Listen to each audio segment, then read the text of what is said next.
Hi, welcome to GMakes. I'm George, and this is a quick tutorial on how to make a cool, satisfying render, much like this one with this nice little wave effect. So here I am in Blender 3.0, and I'm just going to delete everything. And now I'm going to start with a plane. I'm going to insert that, and I'm going to scale it up by 2, just so it's a little bigger and a little easier to work with. And now I'm going to go into edit mode, and I'm going to right-click to subdivide this. I'm just going to subdivide it the maximum that the computer lets you do it, that the default. You can type a number in. I don't need too much geometry for this because, so 10 is perfect, because these are just going to, I just need these points, and they're going to turn into the spheres that you saw in the final render. I just need these points, and I don't want too many of them because I want rather visible spheres, UV spheres. So now that we have our mesh divided, we can go back into object mode. And the first thing we're going to mess with is dynamic paint. So we're going to add a modifier.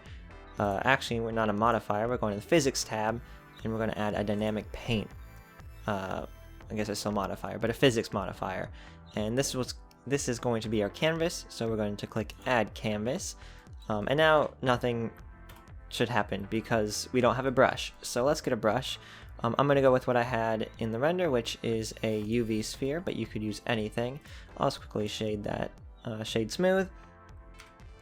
And I'm going to move it up, and actually right click. I'm going to scale it down just a little bit too, just to get a little better. And there we go. So this is going to be our brush. So we're going to also add dynamic paint to this, but we're going to switch it from canvas to brush, add brush. And now we want to keep mesh volume, because that's going to be all these points that are inside our mesh. But if we go back to our canvas, we want to switch paint to waves. And that's the basis of this effect. Pretty straightforward. And now let's actually see what it does, because again, nothing's moving, so we can't tell what this dynamic paint is doing. So just to test it, I'm just going to animate this with keyframes. So I'm going to hit location on frame 1. I'm going to quickly, doesn't super matter for playback right now, but so I don't forget, I'm going to switch to 29.97 FPS because that is what I'm screen recording at, so that's what I'm going to go for this, but 24 works perfectly. You could also go 60 if you want something a little smoother. And I'm going to go all the way down to frame, let's keep it since we're about 30 frames. Let's make this 1 second. So let's go to 30. I'm going to move this down through my plane and add another keyframe of location. I'm going to go back to the beginning, and if I hit play, you can see because of that dynamic paint and that change to wave, making it waves instead of paint, we have waves. Pretty straightforward, pretty self-explanatory, but you see they're a little chunky, and that's because I don't actually care about these waves being smooth. Otherwise, I would subdivide this 40, 50 times, maybe even more to get smooth waves, but I just want these. I am going to shade smooth, even though I don't need to, and you'll see why in a second. But we'll just show that again with shade smooth. Low poly, but this nice wave effect.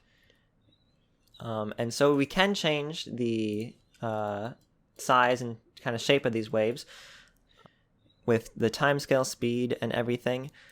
For my final render, I went to 2 for my timescale, and you can see just makes the waves happen a little bit quicker.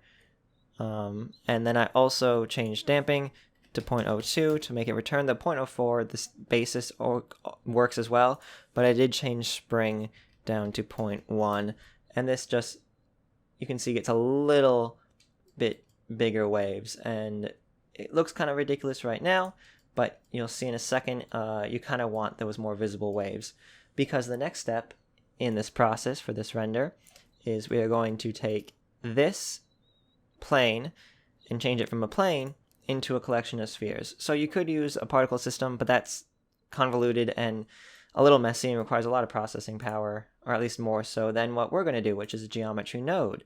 So we're going to go to the geometry node editor. We're going to click new with our plane selected, and we're going to do something that's pretty straightforward. So like I said, we went and we subdivided our mesh to have all these points. And the reason we did that, besides giving more geometry for the dynamic paint, is because we are going to instance on points. And now it disappears because we have nothing to instance. I'm going to use an icosphere just to save a little bit of processing power, though I am going to subdivide it a bit. So you could go straight off and use an icosphere, or use a UV sphere instead, but I'm just going to use an icosphere, and it's much too big. So we can change the scale, but just to make it a little easier for myself, I am going to use a vector math, set this to scale, and then connect it. So change all these to 1. That way I just have one button I can press and mess with. So you can see I have this down to 0.1, and that's looking pretty good. None of them are overlapping. In the actual render you saw, I had it at 0.11. It fills it up a little bit more. They do overlap slightly, but I'm all right with that because it's in motion for most of the time. And like I said, I'm going to subdivide twice, and I'm also going to shade smooth. So if we do a set shade smooth, put that in there, and it's shaded smooth. Perfect. So there we go. And now we're going to hit play, and look it moves with our mesh.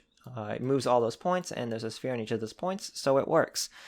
You will see, though, if we put the geometry nodes above the dynamic paint, let's just see what happens. Nothing. So make sure that the dynamic paint is what you do first, and it is above your geometry node modifier. But if we go back to the beginning, there we go. But what I did for the final render, you can just keyframe like this.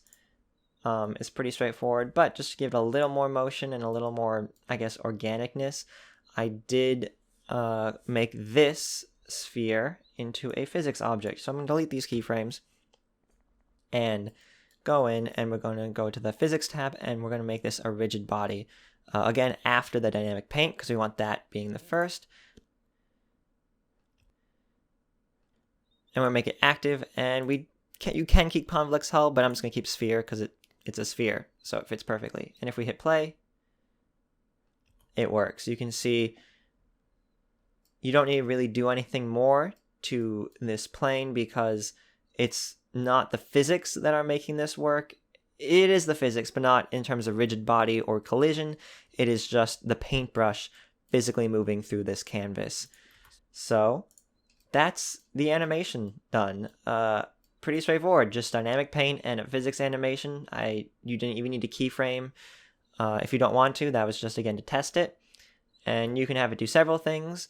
You could have 2 spheres, one after another. Let's actually do that. So let's just duplicate this sphere. Let's go on the y-axis just slightly, and let's move it up a tiny bit. So that way, a bit more, so that way it falls a little bit after. And we can delete the keyframes that are on this one again. Delete the keyframes on this one as well. And here we go. Let's see how this works out. There we go. Let's see even bigger waves. And alright, last step on this is going to be adding a camera and then texturing it. So let's add a camera real quick. And I'm just going to do this, hit N, go to view and camera to view, and then just set up a nice angle. And now I like doing a square ratio for these renders just because I often post to Instagram or some other place, and I like having the square frame for that, so I'm going to keep that same square, and we'll do down there. That looks pretty good framing wise. I am going to move this sphere up a tiny bit, just add a frame, and I'll even move this one a little higher, and we can play it. Look at that. Beautiful. So now that we have our frame set up with our camera and we have our spheres, this time we're going to do 2. Maybe I'll even change the second one to be a little smaller. We can texture it.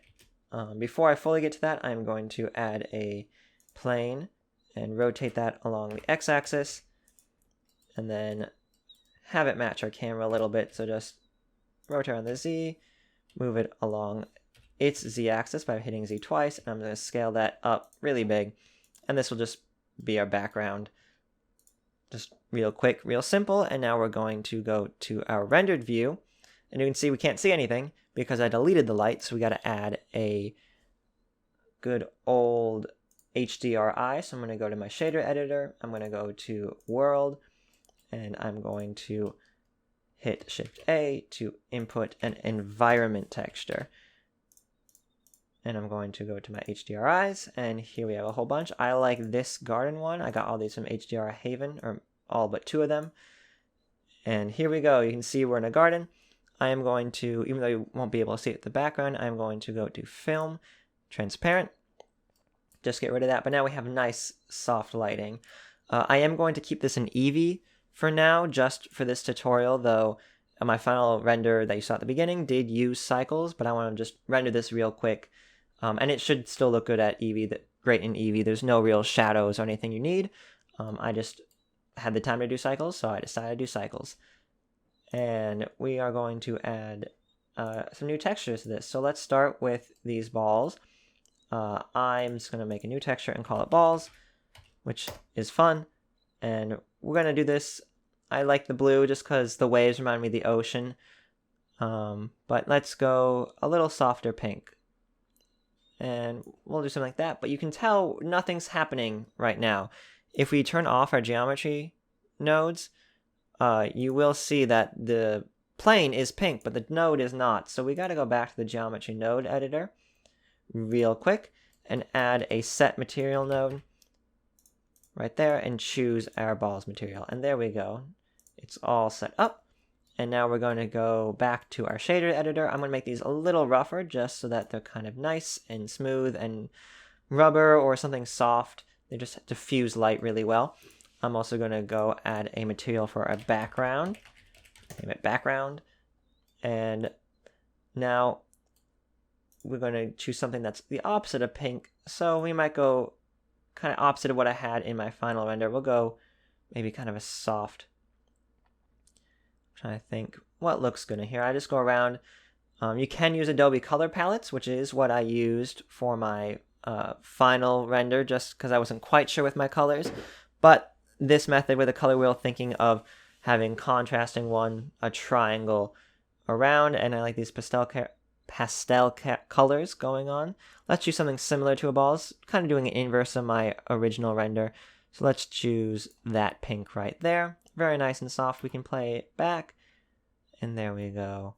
And so now let's choose it and pause a moment to do our, let's say, sphere for these ones. Sphere 1, it's going to be our big one, because we'll use 2 different colors for these spheres. Now let's make this a soft, oh, look at that. We'll go for that, and we'll play these through from the beginning, just to pick a frame. Well, another one, this one will be sphere 2. And we had a green one before, so let's go something yellow. And let's make this one a little shiny, and the other one a little shiny as well. You can even make them both metallic. Add a nice contrast to all the softness in the world. So now the last thing before we hit render on this is I'm going to make sure I have motion blur, and for Eevee I'm going to have screen space reflections, because you can see even though this is real shiny, it's not showing anything around it, but we just add screen space and you can see now it is reflecting accurately the environment, as well as you can see our HDRI a bit in its reflection as well. You can also do ambient occlusion. We'll just give it a little bit nicer feel. Maybe turn down the factor. 0.3 usually looks pretty good. And the bloom, you can have a little bit if you want to keep that softness. I'm not going to.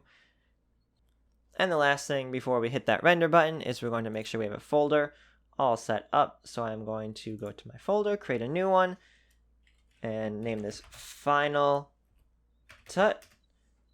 Go into this folder, and I'm going to name this render Wave Displace. Subscribe for more _ and we're going to accept that, and we have this all set up to render 250 frames, and I'm going to hit render animation, and with that, here is the final render created in this tutorial. rendered in Eevee, simple colors, pretty quick, using just a wave displace modifier in the physics tab, and then a rigid body simulation on the two spheres. And that's it. That's how to make a quick and fairly simple, satisfying animation, a satisfying render in Blender 3.0. I've been George, and I hope to see you next time. Take care!